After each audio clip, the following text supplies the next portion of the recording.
I don't know. Well, hello and welcome. Hello and welcome. I'm Steve. I'm a mechanic. And I'm in the PIDP course with you fellows. And this is my Zoom instruction on the vehicle's owner's manual, a quick introduction to, and a look at some important checks and do-it-yourself maintenance. So we're gonna, and it's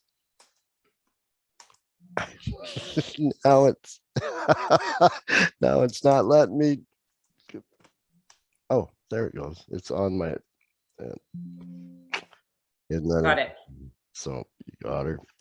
So we grab our owner's book, we take a look inside, and it starts out with some danger warning caution, different types of some flags that we'll see throughout the book. You will be killed or hurt. You can be killed or hurt, or you can be hurt. And then, like any textbook, it goes in here into appearance and care, taking care of the unexpected, driving. It's even like a little mini driver's ed course in this book, the section on driving. It tells you towing and all these things.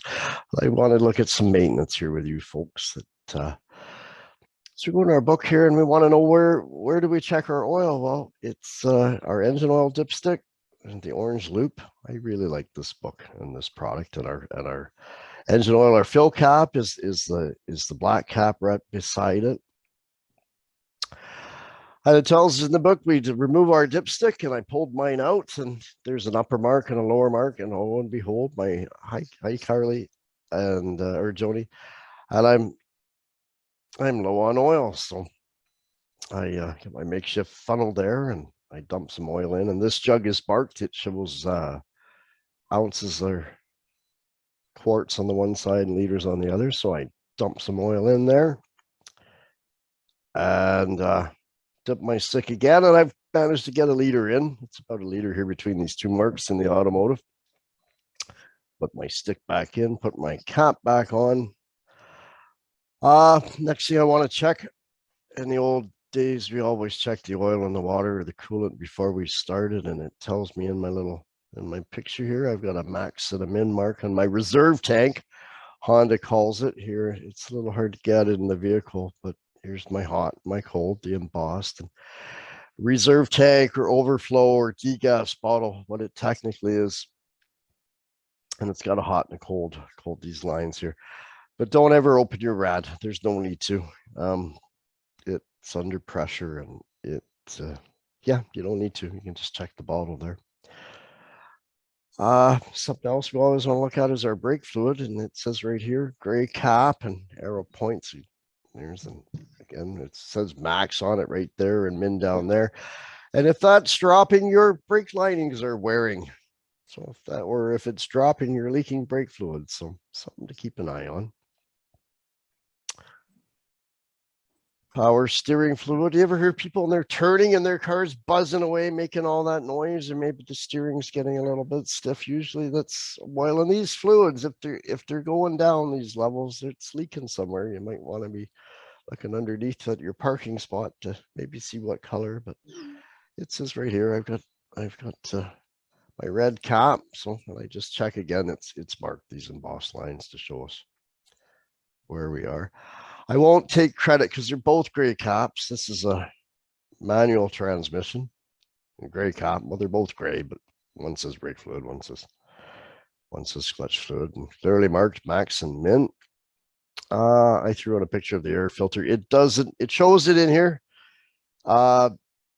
Phillips screws, 4 little screws. If you wanted to pull it out and check it, how adventurous you want to get with your do-it-yourself maintenance. These can be a little bit tricky. So if you're taking it to a professional for service, they should be checking, or you're asking.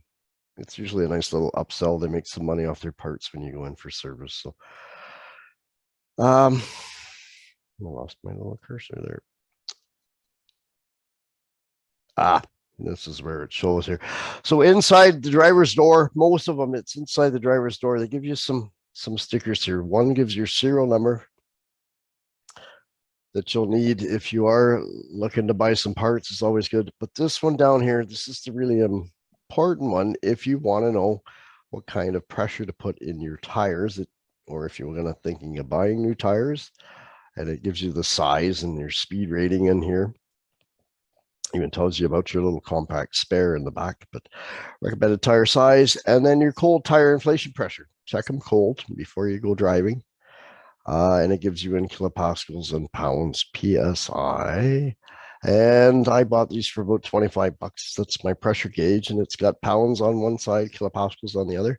And I even picked up a little tread depth gauge, and it gives you millimeters and 30 seconds of an inch. And pretty simple. You just line them up with the groove and put them in and take your measurements. What I've got about 4 millimeters there.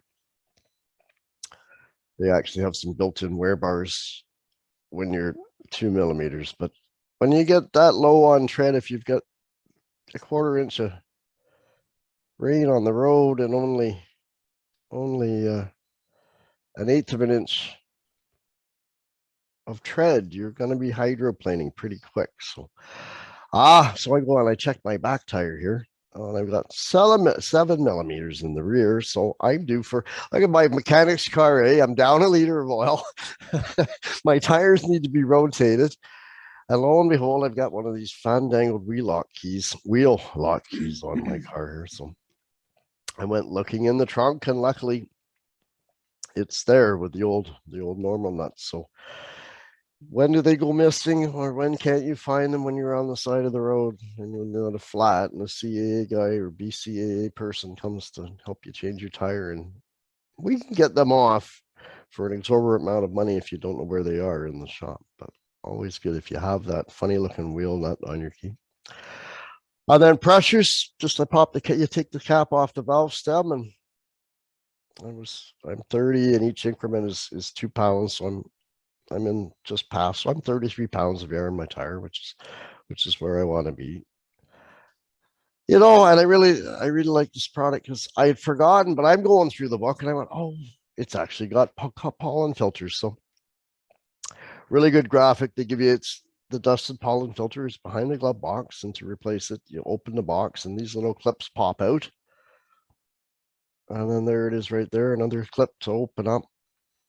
I'll show you in the picture pretty, the dealers will charge you a good buck to do this. We can do it ourselves if we feel like, but also knowing when it needs to be done. And of course, mine's mechanic's car, the last he works on is his own. I had to go and buy some new filters for there. And whoop, I went too far. And one last one I got was even my belt. It's automatically tensioned, but the belt does stretch. But they show you, this is right under the hood. You look and there's a little indicator and where it's allowed to be, and there it is on the car and where it's allowed to be. So, and then there was my reference. I took everything out of the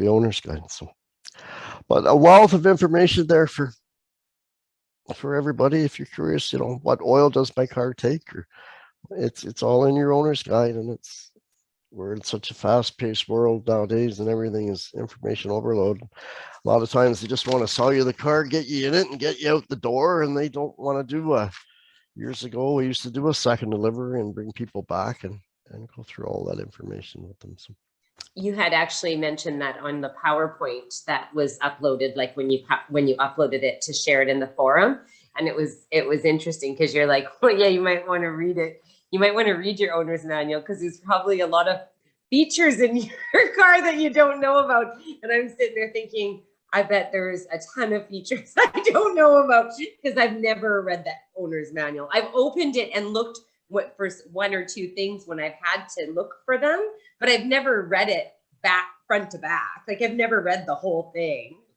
So there's probably a bunch of shit my car does. A bunch of stuff that my car does and has, and I don't even know, right? The radios will get, if you can set your radio that the faster you go, the louder your radio will get.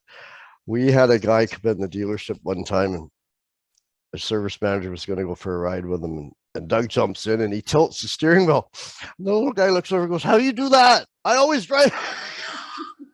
Just a bit, however it is, right? But it's the same as Carly. If I didn't know to lie on my stomach and feel the difference and pay attention to my breathing, I would never have known that. No, like everything that you had in your video, I didn't know. Yeah. If anything happens to my vehicle, I'm screwed. So a lot of it, everything was new to me, but all of it was like, oh my goodness, I should know this. I know it's funny because we're in them so often. Yeah. You know, we can spend a lot of time in Yes. them. But I mean, as far as, we're mostly worried about like, is my GPS Mhm. working? The sunroof works.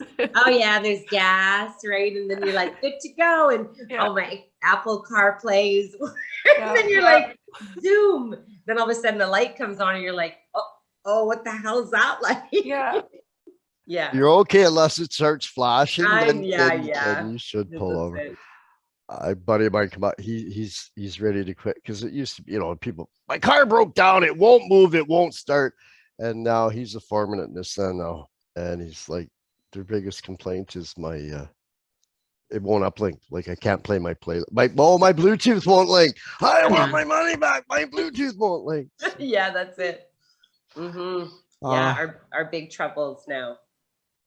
I just, when you were showing when you open your doors and there's the stickers all up. Yeah. I mean, that was awesome to know that there's all that information there. Do you know how many folks are putting 60 pounds of air in their tires, Right. and the middle tread is wiped right out because it changes the shape. The shape of the tire goes from, well, I'm upside down. Yeah. And it's what it says in the tire. That's what it says in the tire. I have to stay married.